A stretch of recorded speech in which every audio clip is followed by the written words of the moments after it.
Hoy estoy muy contento porque viene al directo Pablo Salum a hablar de estafas, sectas, bueno, de sectas sobre todo, manipulación, vendehumos. Él ha sufrido el tema sectas en su propia carne, ahora nos contará. Y también ha sido uno de los precursores en conseguir una ley antisectas en Latinoamérica. Así que hablamos por primera vez en, antes de verano, creo recordar. Y no he hablado más con él hasta ahora. Así que vamos a ver, ahora cuando entre en el directo, veremos. Ya está aquí, Pablo Salum, un aplauso. No, espera, aplauso.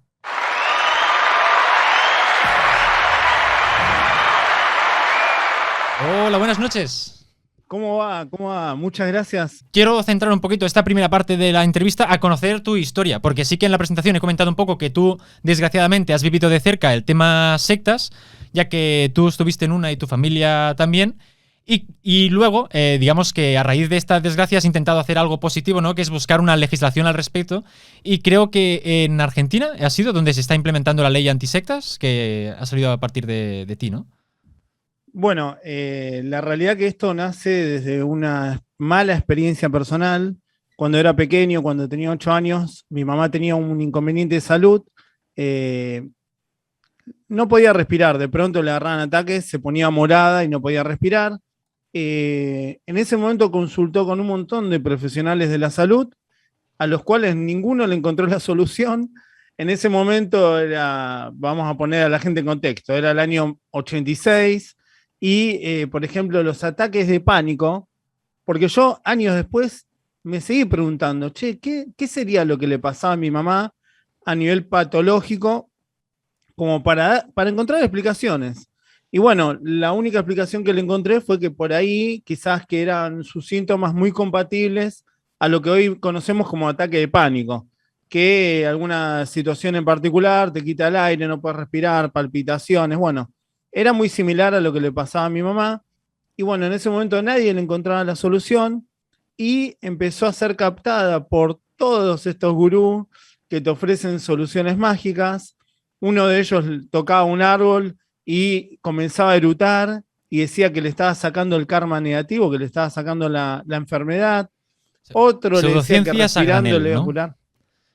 Sí, Lo por típico. supuesto, como en todos lados. Gente que tiene un problema y hay el oportunista de turno que te vende la solución. Por supuesto. Y bueno, hasta que un día al lugar donde trabajaba mi mamá fueron dos mujeres mayores de muy buena, de buen estatus social, y le comentaron que ellas estaban yendo a una escuela de yoga con un gurú que era un contador público. La gente quizás, cuando yo digo un gurú de yoga, se imaginan un tipo con barba, túnica, de la India. No, este era un tipo trajeado, un contador público, judío. La realidad que nada que ver con lo que nosotros conocemos como un gurú New Age. Es que hay mucho prejuicio realmente en torno a ese tema, que no hace falta que el gurú sea el druida del Panoramix del Asterix, ¿sabes? Sí, a veces creo que lo hacen también como marketing. Hoy en día, sumarle la túnica, la barba, es como que mienten hasta inclusive en su procedencia para engañar a la gente. Le dicen que son de la India y a veces ni siquiera son de la India, ¿viste?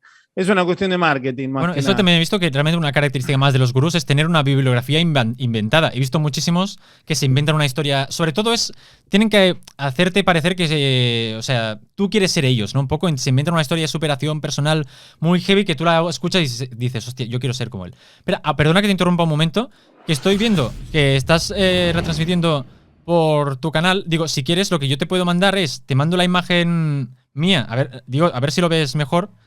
A ver. Que antes veía que había como las 3 pantallas. Mira, espera, Claro, yo lo achiqué para que no se vea, porque si no se me veía a mí multiplicado. Claro, yo te mando esta imagen, mira. Ah, bárbaro. Ahí ahora salgo yo solo, ¿no?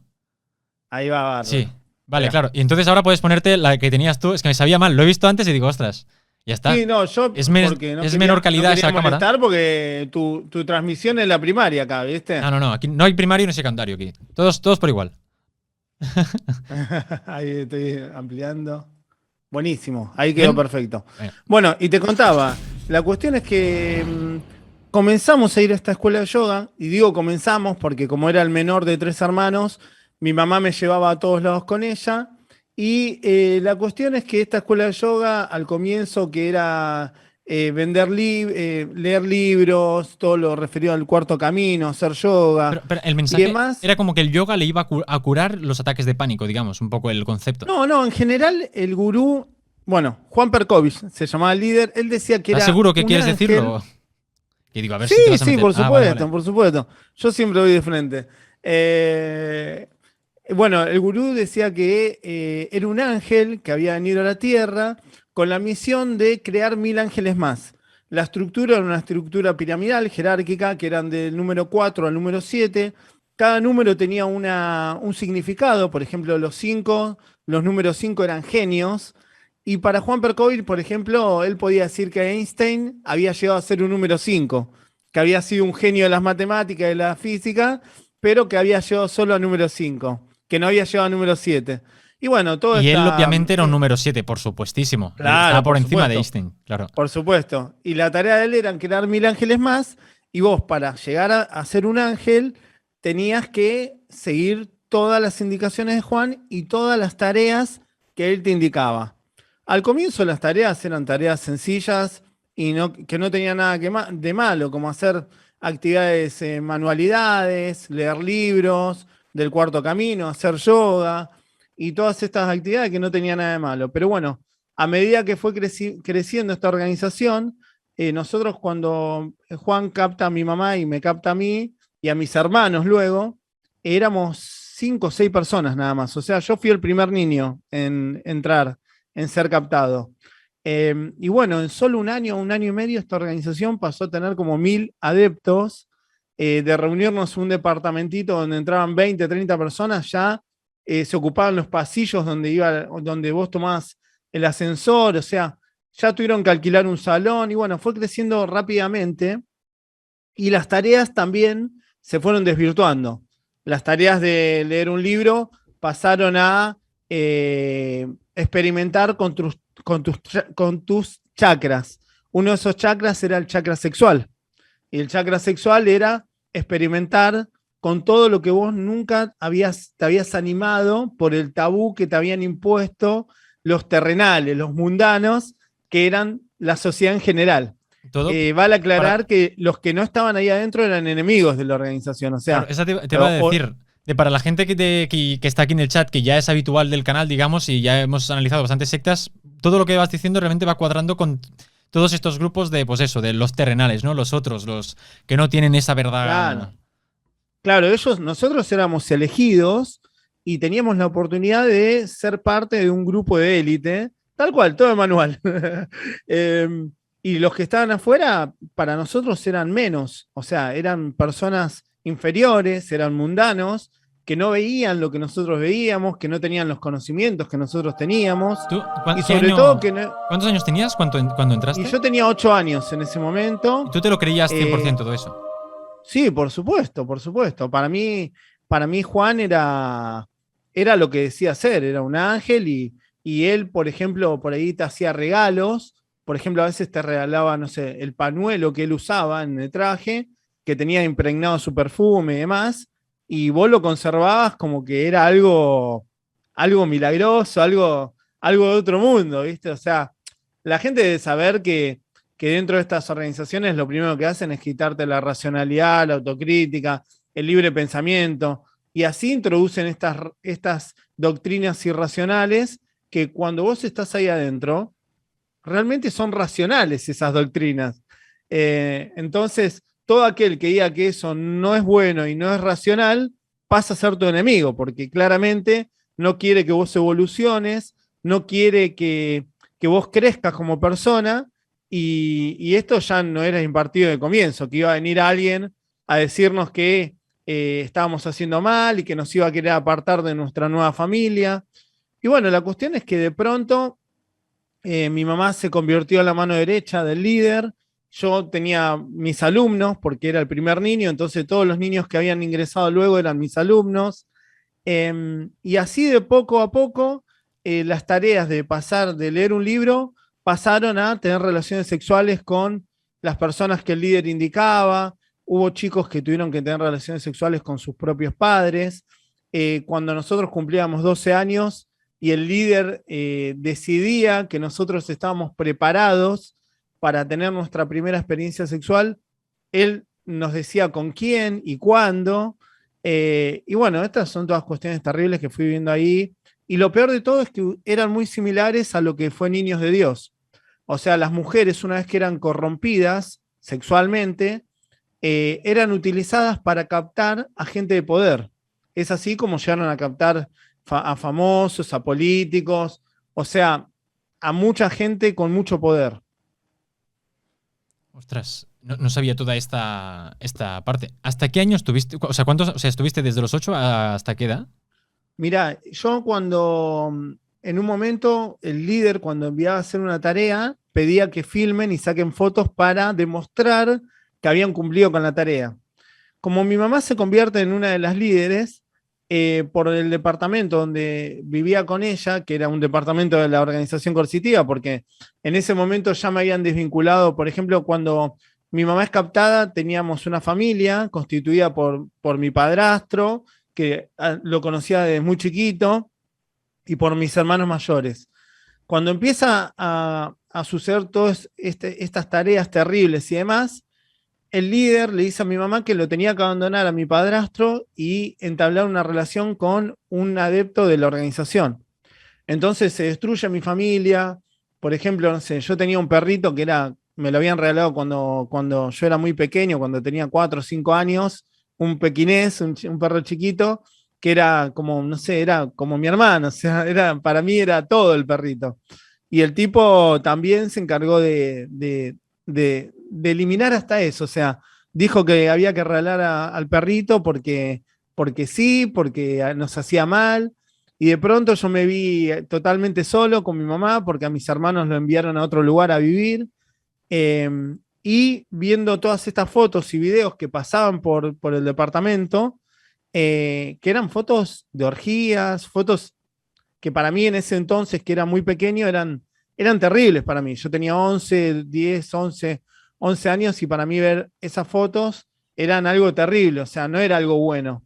Eh, entonces me comienzo a poner en rebeldía. Ellos le llaman en rebeldía porque comencé a preguntar, a quejarme, y bueno, me empezaron a tildar de un niño rebelde, de que estaba haciendo mal las cosas. Cuando quiero dejar de ir a las reuniones, me castigan, me dejan sin comer, sin ropa. Por ejemplo, tenía que ir al colegio y no me dan plata para el colectivo, para el ómnibus, y tenía que caminarme 40 cuadras para ir al colegio todos los días. Y cosas terribles, o sea, me empezaron a castigar hasta que en un punto dijo, bueno, si vos no venís más a las reuniones, te vamos a tener que internar en un internado para niños que delinquen, que han asesinado y demás. Esta organización tenía el poder de hacerlo, de hecho tenía contactos en un montón de psiquiátricos y demás, por lo He cual visto por el no chat eran solo... alguien que imagino que sabe el tema y tal, que, bueno, estaba afirmando que también había políticos involucrados. Sí, sí, políticos de, de primer renombre, o sea, de hecho, cuando se inicia la causa judicial, es un escándalo acá en Argentina, eh, porque los nombres de los políticos eran llegando a presidente, o sea, era Pero, inclusive espera, esta cuando... secta empezó cuando, o sea, prácticamente empezó cuando captaron a tu madre. Sí, sí, sí, Hostia, es tal que he cual. visto por el chat también. Por cierto, la gente del chat puede ir preguntando todo lo que quieran y yo, dentro de la medida de lo posible, se lo iré preguntando. Timone Art precisamente preguntaba esto. ¿Se hizo muy grande la secta? O sea, por lo que dices, muchísimo. Sí, sí, el tema es que más allá del tamaño de adeptos, lo que uno tiene que poner en valoración es cuán coercionado está cada víctima. En este caso eran más de 1000 personas robotizadas totalmente, o sea, esclavizadas totalmente a tal punto que el líder, las metas del líder eran infiltrarse dentro del poder económico, del poder político, y con ese fin Esto lo hacen muchas, trazaban, ¿eh?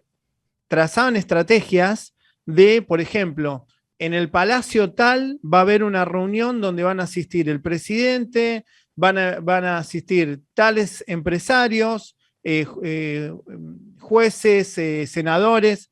Entonces, decía, vos y vos van a ir, y bueno, preparaba a las chicas y los chicos para ir a seducir a esas reuniones, ¿entendés? O sea, iban directamente a captar víctimas. ¿Y cuál era la forma de captar? A través de él, de la seducción. En un momento ellos preparan a las chicas y a los chicos con algo que le llaman geishado, como eran las geishas, pero a nivel servir, pero a todo nivel, a nivel sexual también. Entonces, dentro de estas mujeres estaba mi mamá y mi hermana también, o sea, Se que iban a fueron meetings esclavizadas políticos, sexualmente. digamos, a insinuarse prácticamente, a Sí, servir en pero todo lo que fuera sí, necesario. sí, pero no era algo como una prostitución que vos lo veías. Ya, ya. Eran chicas muy lindas, muy preparadas, que vos no te dabas cuenta. O sea, vos pensabas que realmente te estaban idolatrando porque lo hacían muy bien. O sea, el geishado era convencerte y ganarte. O sea, ¿cómo andabas, Tamayo? Qué lindo tu canal, sos un ídolo, sos el mejor. O sea, una adulación, una manipulación psicológica ejercían que Bombardeo de amor, realmente, de manual. Las típicas. claro, que realmente excedía a todo lo sexual, porque no era solamente regalarse a nivel sexual, porque no se regalaban de primeras a nivel sexual, sino que la persona creía que estaba al lado de alguien que realmente era difícil de estar, ¿se entiende? O sea, valoraba el estar con esa persona. Por eso esa persona que era parte de la organización lo captaba totalmente. Inclusive, muchas veces que no podían llegar a tal figura, elegían llegar a parte de su familia. Entonces captaban a sus hijos, a su mujer, y de esa manera luego le Era más cobraban los fácil. favores a la persona que querían captar principalmente. ¿Se entiende? Joder, madre mía. Pero Sí, sí, ¿hasta qué años tuviste por eso? Que creo que no me lo has comentado. ¿De los 8 a bueno, los? estuve de los 8 a los 13, 14 años. Cuando yo me pongo en rebelde, empiezan con todas estas actitudes de, digamos, de amenazarme. Me envían abogados. Dentro de la organización había científicos, había abogados, había médicos. O sea, esto quiero que la gente lo entienda. O sea, las organizaciones coercitivas no te captan a través de la manipulación de la inteligencia, sino a través de la manipulación emocional. Por lo cual, cualquiera de nosotros en una situación de vulnerabilidad puede ser captado, manipulado y sometido totalmente como sucedía en la escuela de yoga.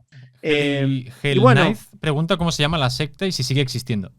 Escuela de Yoga Buenos Aires, liderada por Juan Perkovich, el nombre te lo digo porque hay escuelas de yogas, hay millones y hay muchas de ellas que son organizaciones coercitivas como estas, pero el nombre es muy genérico. Y sí, siguen impunemente, más cerradas, porque luego que logran salirse impunes de la causa judicial, utilizando a estos políticos de primera línea, inclusive logran que Bill Clinton envía congresistas a Estados Unidos a presionar para que cierren la causa judicial.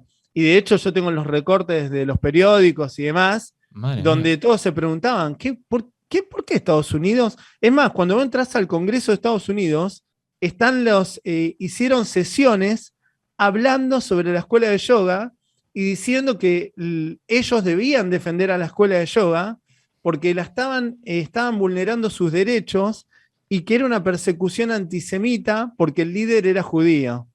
Y bueno, entre ellos llevan a adeptos de la organización al Sacando el Congreso. tema principal, sacándolo de. Imagino que vosotros no Sí. denunciabais que era judío, sino la manipulación que ahí se ejercía. No, Claro, que judío. claro. La verdad que Es era que lo de eso menos. también es una característica que he ido viendo, que es llevar el tema hacia donde a ellos les interesa, ¿no? Y De mira, la claro, me atacan persecución. por, claro, persecución, Porque precisamente. pienso distinto, porque pertenezco a un grupo minoritario. Siempre, digamos, aluden a esto. Pero llevaron a adeptos de esta organización con grupos de derechos humanos, pero organizaciones de los más importantes de mi país y del mundo, porque son de los más importantes, fueron, no sé, hasta el día de hoy no sé cómo los han captado, pero los han captado, inclusive han redactado documentos legales con la firma y sellos de sus presidentes defendiendo a esta organización coercitiva pederasta tratante y pidiendo que la justicia cierre la causa. Es terrible, pero yo tengo los documentos, hasta un premio Nobel de la Paz los defendió. Madre mía. No, Que no, terrible. todo precisamente por ellos, o sea, la persona que capten, cuantos más contactos tengan, cuantos más poder de difusión tengan o incluso influencers, igual a día de hoy, no sé si se ha modernizado. ¿Eh? Y eso te lo quería preguntar porque alguien antes ha preguntado, no voy a poder decir el nombre de la persona. Bueno, ¿cuál crees tú que era el objetivo del gurú? O sea, decían si era solo o sexo, o poder, o económico, o todos. Mirá, detrás de todo eso está el poder. O sea, estas organizaciones coercitivas utilizan todo eso para llegar al poder. Cuando ustedes se quedan en que hay algo sexual nada más, no, lo sexual no es sexual nada más. Dentro de estas organizaciones, el 90% de las veces hay trata de personas. ¿Y la trata de personas en qué consiste? En que el líder corrompe las estructuras psicológicas para abusar sexualmente de sus víctimas o para que sean abusadas sexualmente por otros. En el caso de la escuela de yoga, Juan Perkovich no se conoce que haya abusado de nadie. O sea, mirá lo paradójico. O sea, que él haya ejercido el abuso sexual en primera persona, no lo denunció nadie. Pero sin embargo, era el que ordenaba todos los abusos, todos, desde que los niños tenían que tener su primera experiencia sexual con sus padres, con otros adultos, niños que eran utilizados para seducir a adultos que querían captar, o sea, todo esto sucedía.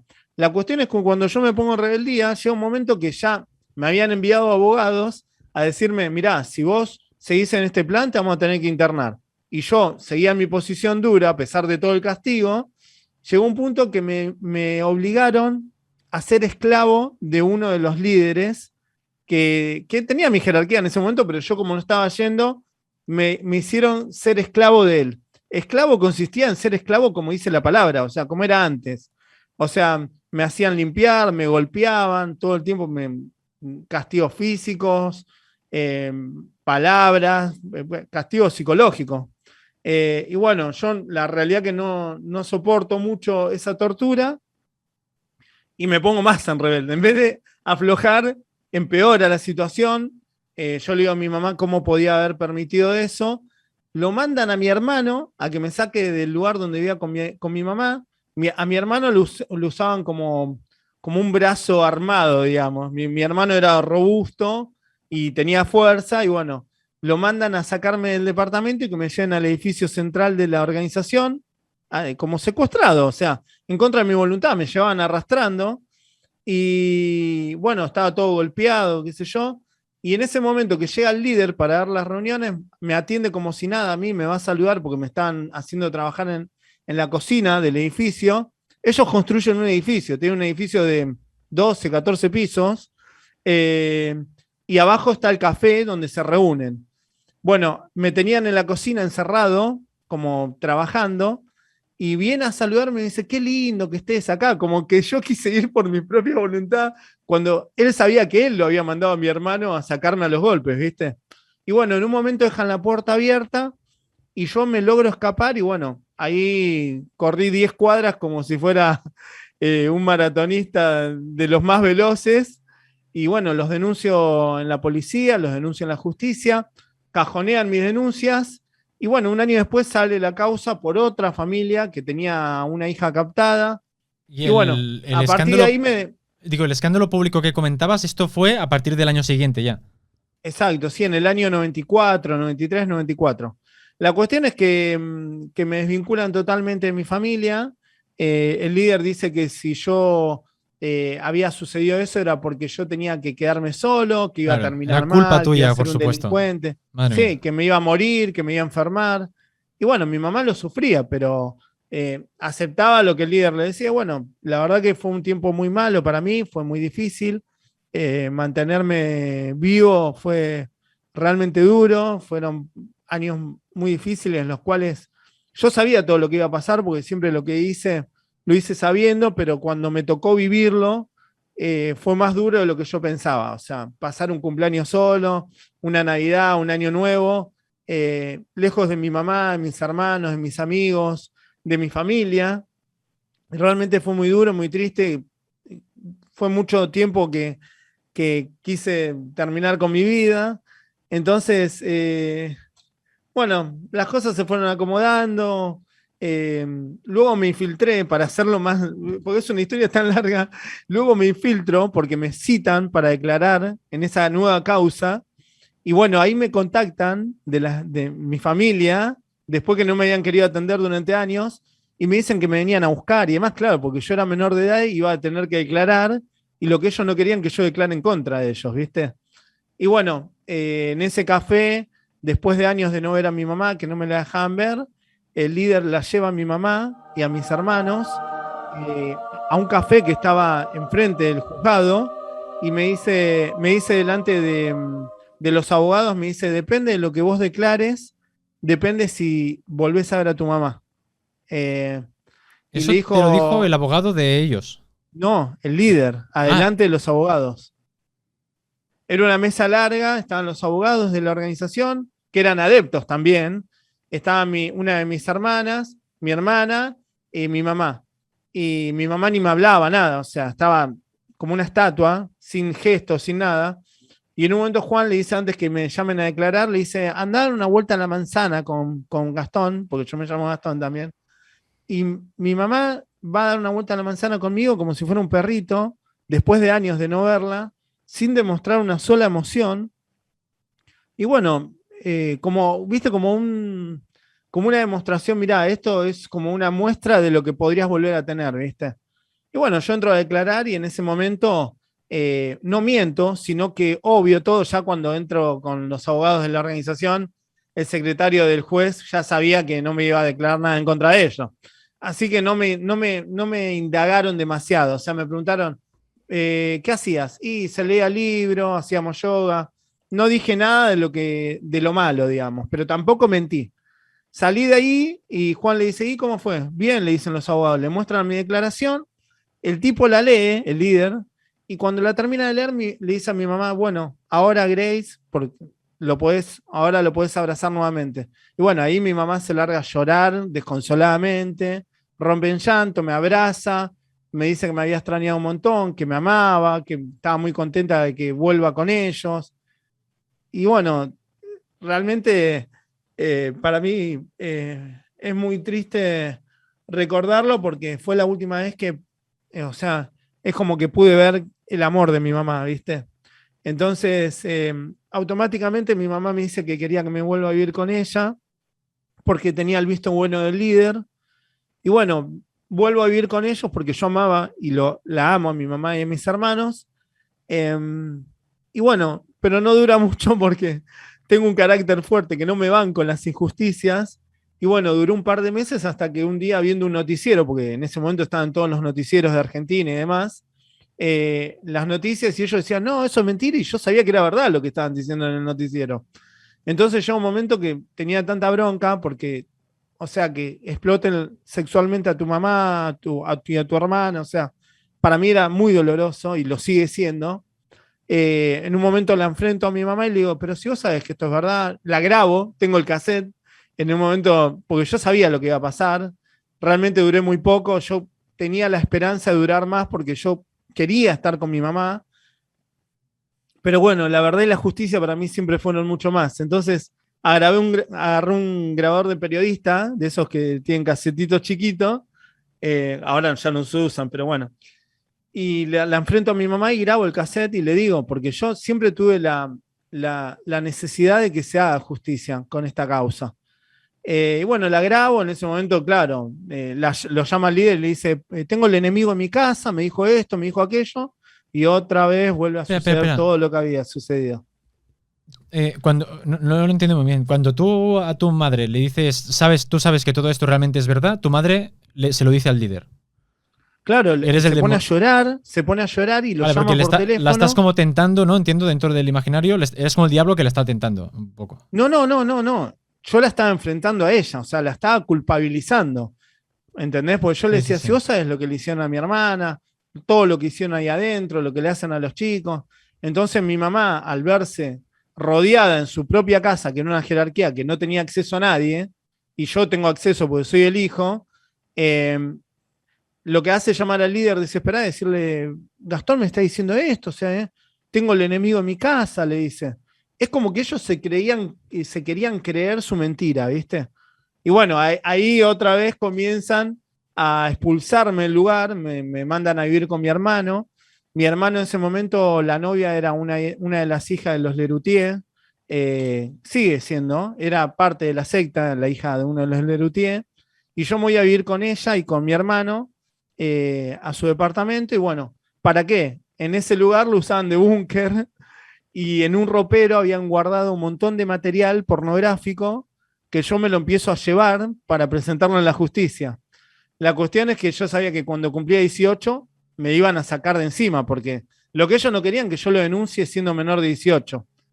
Entonces me contacto con un periodista que en ese momento hablaba de sectas acá en Argentina y me contactan con un grupo de padres que tenían a sus hijos captados ahí y me dicen, bueno, hicieron todo con la justicia para que vaya a declarar. Todo bajo secreto de sumario, en secreto, con identidad reservada, con capucha, porque corría riesgo mi vida, porque yo estaba viviendo dentro de la organización. Entonces, bueno, declaro en contra de ellos durante 6, 7 horas, cuento todo y dejan la causa en secreto sumario porque ellos tenían muchos contactos y podían saber lo que estaba pasando y que yo estaba declarando en contra de ellos viviendo con ellos, ¿entendés? Entonces tenían miedo de que hagan algo y que me maten o que me internen en un psiquiátrico donde habían asesinado a otros adeptos. Entonces, realmente yo no dormía en ese momento, porque me seguían, me estaban vigilando para ver qué hacía, qué no hacía. En ese momento hago cámaras ocultas. En ese momento las cámaras ocultas, para que ustedes se den cuenta, era una mochila así cuadrada con cassette VH que eran de los grandotes. Y era una mochila y era como algo muy... Era como, ¿viste Homero cuando lo mandan a hacer de espía? Sí, sí, sí. Era como un botón, pero un botón grande, no sé, era algo ridículo y era una casetera que me la habían puesto acá adelante en el gym, ¿viste? Algo nada que ver con lo que ahora son los equipos. Y bueno, hice un montón de cosas para lograr justicia. Cuando cumplo 18 me hacen una falsa denuncia que por amenaza de muerte a mi hermano y entra la policía y me saca a la fuerza de donde yo vivía con mi hermano diciendo que los había amenazado. O sea, lo que y tú me mandan ya sospechabas de que ellos querían echarte Sí, encima, pasó de manual. sí, pasó porque yo sabía que ellos me estaban bancando porque no querían que los denuncie siendo menor de 18 Sí, sí, años. sí. Porque era lo que más daño le iba a hacer, que un menor de edad declare siendo menor, ¿entendés? Y no un adulto como estaba sucediendo.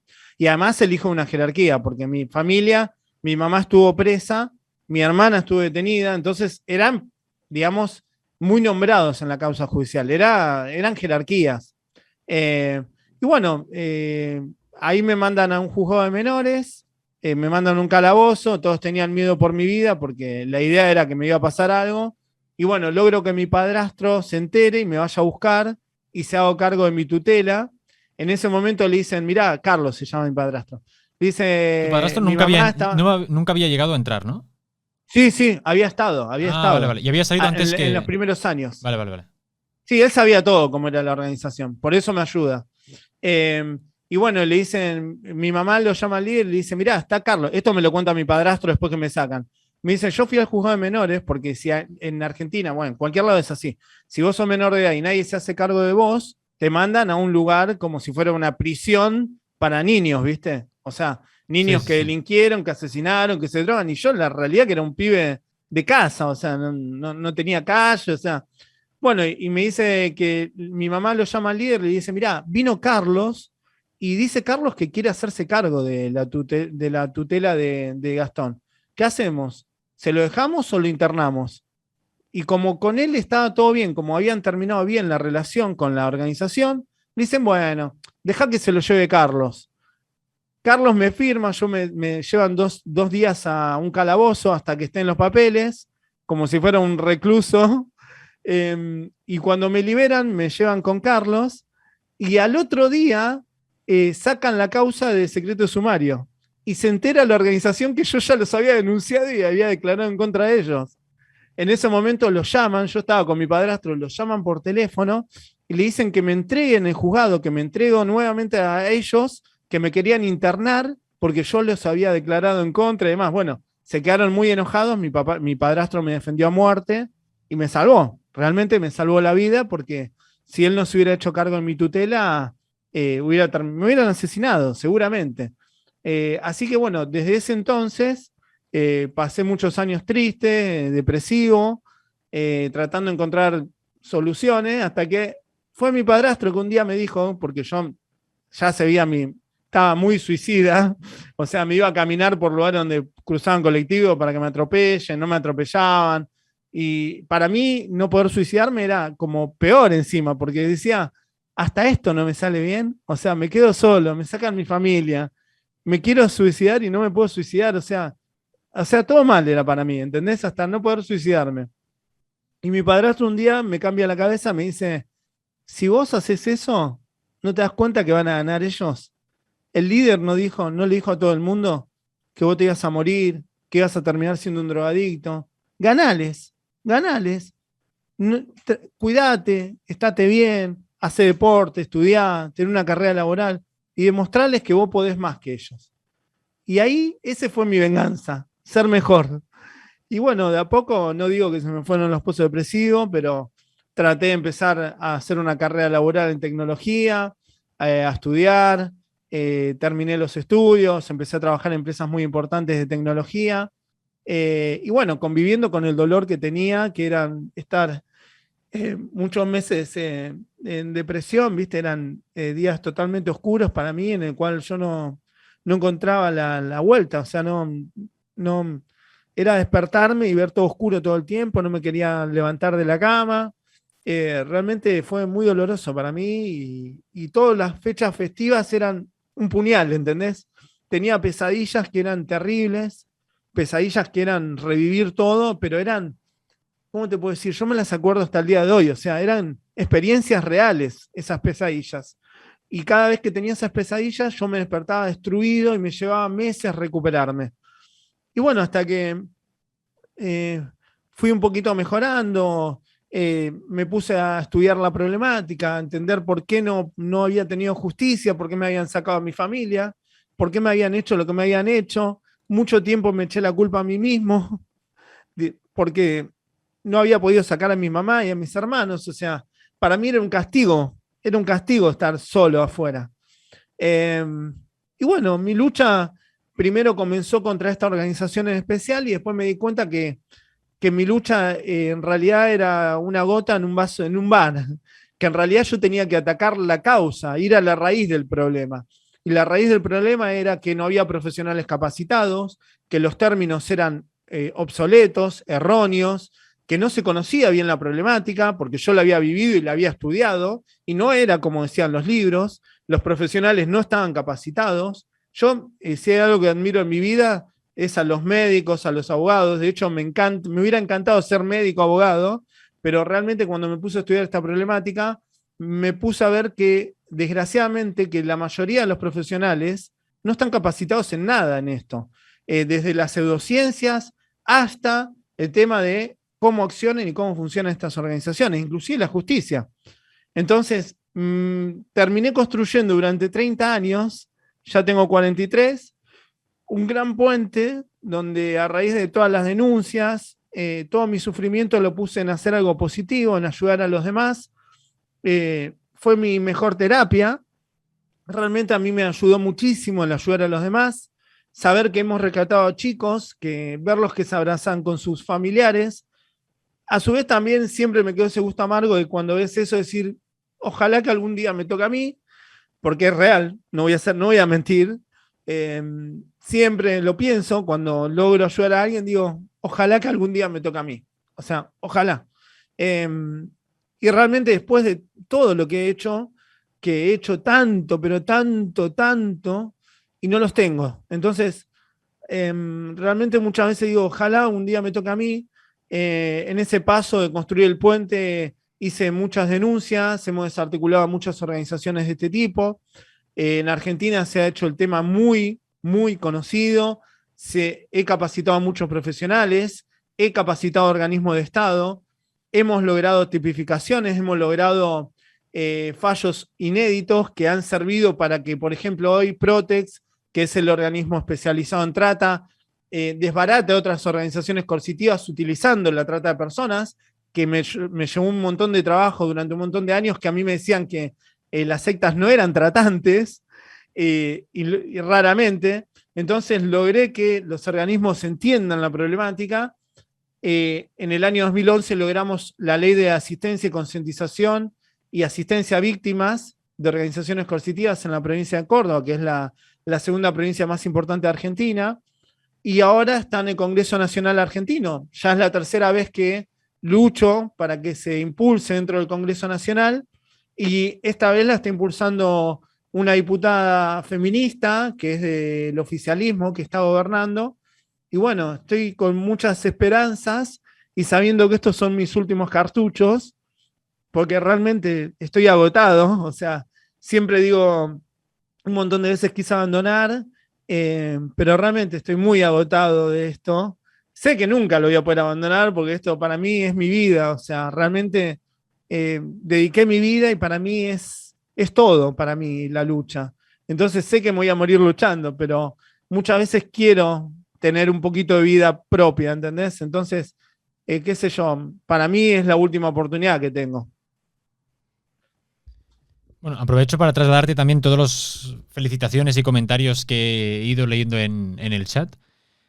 Y ahora precisamente quería comentarte a raíz del tema de la tipificación del delito de persuasión coercitiva. Y una pregunta muy interesante que he visto antes acerca de ese tema, pero hace ya un rato, no sé si la persona que la ha hecho sigue por aquí, porque he dicho, la hago ahora. A ver, tema secta. ¿Dónde empieza y dónde acaba una secta? Si se tipifica el delito, ¿qué es y qué no es una secta? Bueno, principalmente lo que tiene que saber la gente, que nosotros no hablamos de religiones ni de cultos. Las religiones y los cultos no tienen nada que ver con las organizaciones coercitivas. Las organizaciones coercitivas son organizaciones criminales que se crean con el fin de cometer delitos. Entre esos delitos puede estar un sencillo fraude, una estafa, pero siempre utilizan la captación de víctimas en situación de vulnerabilidad para captarlos, someterlos y vulnerar sus derechos, los derechos humanos, los derechos del niño, los derechos de la mujer, la sanidad pública. Entonces, esto es sencillo. Si hay delito, es una organización coercitiva. Entonces, acá lo que se tiene que tipificar no es solamente la persuasión coercitiva, que de hecho la persuasión coercitiva ya está tipificada.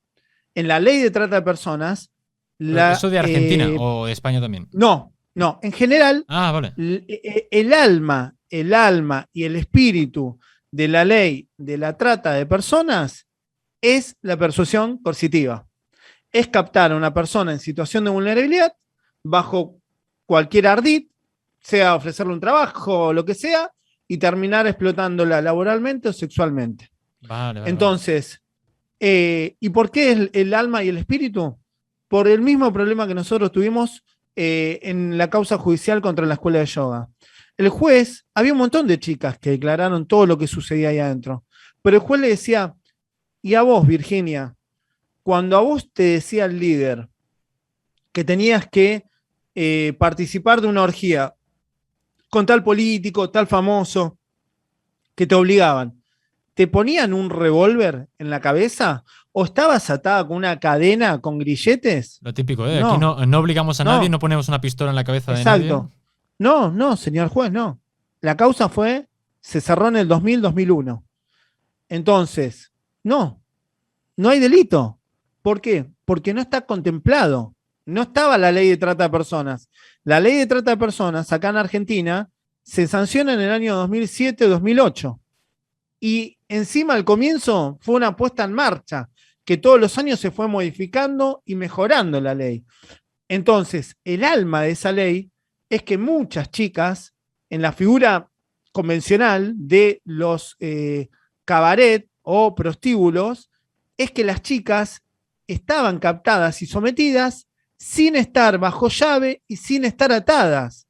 Entonces, cuando a ellas le preguntan, ¿a usted la obligan a prostituirse? Sí. Bueno, la tenían bajo amenaza, que me iban a matar a mi hijo, que le iban a matar a mi mamá, pero usted se podía escapar por la puerta. Sí, pero me tenían bajo amenaza, bajo persuasión coercitiva. Y eso lo interpretan entonces, como libre, ¿no? Claro, has hecho una decisión libre. Es como, a ver, libre. ¿Por qué claro, he tomado pero esta con decisión? La ley de trata no. Con la ley de trata no. Se contempla la persuasión coercitiva. Se contempla la captación, porque a veces no llegan a la trata. La trata no, La trata no comienza cuando la persona es explotada y sometida. La trata de personas comienza cuando hay un reclutador tratando de reclutar a una víctima. Eso ya es trata de personas. Y si vos lo denunciás ante la justicia, puede accionar la justicia por trata de personas. Esto no lo sabe mucha gente, ¿eh? Ha habido muchas sentencias en esta línea en Sí, Argentina. sí. Porque aquí en Sí, España, por lo que tengo supuesto. entendido, por tema de. Bueno, por persuasión coercitiva, creo que no ha habido ninguna No, resolución. bueno, pero está dentro de la ley de la trata de Sí personas. está, pero A, claro. a vos no te van a decir, fue por persuasión. En la ley, en el fallo, va a decir la operatoria que tuvieron el grupo. Te va a decir, si vos lees los fallos, van a decir que las chicas eran sometidas en una situación de vulnerabilidad, que eran controladas psicológicamente bajo persuasión coercitiva. Son los mecanismos que se utilizan para captar y someter a las víctimas. Hoy en día no existe la esclavitud que existió siempre, nunca dejó de existir. Solamente se perfeccionó. Las cadenas no van por fuera, van por dentro, la han perfeccionado. Entonces vos vas a ir por el campo y vas a ver gente trabajando y vos vas a decir, está trabajando esa gente. Y después vas a ver en el noticiero que está la Guardia Civil desintegrando una banda, una organización coercitiva que le sacaba los pasaportes y los obligaba a trabajar explotándolos laboralmente. O sea, no se ve la esclavitud como era antes, la han perfeccionado. Y las organizaciones coercitivas, mal llamadas sectas, son la principal causa a nivel mundial de la trata de personas. Porque no hablamos de un cabaret que se regentean, no sé, a 10 mujeres, a 15. Acá estamos hablando de miles y millones de personas que están esclavizadas. Vale, pues muchísimas gracias. Tenía muchas cosas realmente preparadas para hacer, pero ha sido tan interesante que se ha comido prácticamente toda la hora la historia. Yo, si quieres, te propongo, si te parece bien, y aprovechando que ahora, y aviso también, aprovecho para avisar a todo el mundo que estás regularmente, creo que prácticamente cada día en Twitch, analizando pues muchos temas relacionados con sectas, vendehumos, estafas, persuasión coercitiva, etcétera. Si quieres, bueno, la semana que viene o la otra y tal, podemos hacer como una segunda parte. Ahora que ya todos te conocemos, yo también subiré esa parte de YouTube y tal, y la gente te conocerá más, vamos como más de. Como no, ya conocemos tu historia, vamos a analizar luego ejemplos prácticos para que la gente acabe de entender exactamente también el tema de la persuasión coercitiva y todo ese tema. ¿Te parece Me bien? encanta, me encanta, me encanta la idea y la realidad que te agradezco mucho. A veces la gente no sabe por ahí, pero yo siempre a mis allegados lo digo, la verdad que sos un pibe muy bueno, la realidad que Gracias. sos muy Gracias. humilde. No, no, Bombardeo, no quiero que bombardeo de quede que te humor, ¿eh? estoy. No, no, no es que te. No, no, no quiero que quede que te estoy tirando flores, pero la realidad que lo siento y por eso te lo digo. La otra vez lo hablaba con Laura Merino Gómez, que es una amiga en común, tenemos todos amigos en común nosotros. José Cueva, la gente de Redune, son gente que me conoce de que iniciamos la lucha, que la iniciamos juntos. Pero Laura Merino me tiene un poco Eh, mimado, entonces. y lo único que te tengo que reprochar es que, bueno, me la robaste. Porque yo tenía una idea y cuando yo le invito a hacer un vivo, Es que verdad. vos te tomaste vacaciones encima, y yo le tiro la idea, che, Pero Laura, ¿por qué no nos bueno, aprovecho para juntamos? avisarlo también a la gente. Laura Mira, Merino mira, mira, mira, vendrá una vez al. mira, al ¿viste? Encima lo anuncia ahora. Bueno, Es claro, un... estás haciendo spam, no, spoiler. No, o sea, Laura Merino vendrá una vez al mes a analizar una película y analizarlo desde el punto de vista de la persuasión coercitiva, etcétera. No sé muy bien cómo irá porque solo llevará ella y estaremos hablando sobre eso. Bueno, la Y cuestión que le digo a Laura, le ofrezco este plan que yo no tenía ni idea, y me dice, no, mirá, Pablo, no te quiero decir nada, pero en realidad ya estoy en un plan así con alguien. Ah, sí. Y vos me terminás diciendo quién era al aire. Ah, sí, que Tamayo, le digo. sabe Y mal. nos mareamos de risa. Le digo, mirá que Tamayo me sopló la idea. Le digo, mirá vos. No, realmente fue idea suya. Eso es un. Bueno, en su canal de Twitter hacía lo de las películas y tal y lo readaptamos, pero todavía no hemos hecho. Creo que la semana que viene. La semana que viene el primer capítulo. Pero bueno, muchísimas gracias. Para mí que Laura nos está haciendo la doble, ¿viste? Nos va a terminar robando el canal tuyo, robar mi canal, ¿Te nos va a robar los imaginas? dos canales, me Un parece. día abre, en plan, hola chicos, bienvenidos. No, eso, quedamos si quieres de cara dentro de 2 semanas, si quieres, para no hacerlo muy seguido. Dale, Y cuando nos vos quieras. ponemos el contenido que yo tenía pensado más a nivel técnico, de análisis, lo hacemos eso dentro de un Sí, par de porque vos semanas. me dijiste 30 minutos de esto, 30 minutos de esto, No, pero muy sí, organizado. nos tenías a todos. Quiero decirle a la gente que Tamayo fue muy organizado, me mandó todo lo que él quería hacer. Pero bueno, discúlpenme, a veces me voy por las ramas. Es que es la una gente se historia piensa muy que larga. no. Y yo soy muy caótico y la gente piensa que no me organizo, no me preparo las cosas. En realidad No, sí, no, no. imagina, y así salen, ¿sabes? Imagínate si no lo hago. Bueno, pero creo que salió bastante zafable, Tamayo. Yo lo he visto muy interesante y nos has dejado todos con el corazón en la mano. Ahora ha visto todo el mundo que, pues, yo como cada día estoy de 9 a 10 de 9 y media a 10 y media, y ahora, aprovechando que Pablo te vas a quedar. ¿Tú ahora en Argentina qué hora es?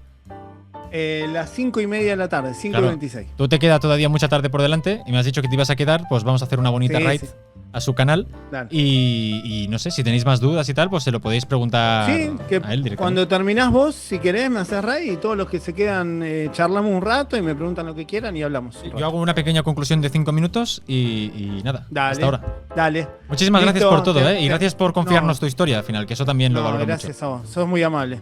Hasta luego. Te mando un abrazo grande. Por cierto, una cosa que os quiero decir yo, que si por lo que sea, verá, tenéis la opción de escuchar a Pablo, que estará un buen rato, pero si por lo que sea vosotros queréis ver el reportaje que subí ayer, os lo mando por el chat. Que he hecho este verano es el de Music Hub. Ahí, espera, que estoy haciendo spam. Mira, el chat, nuevo reportaje.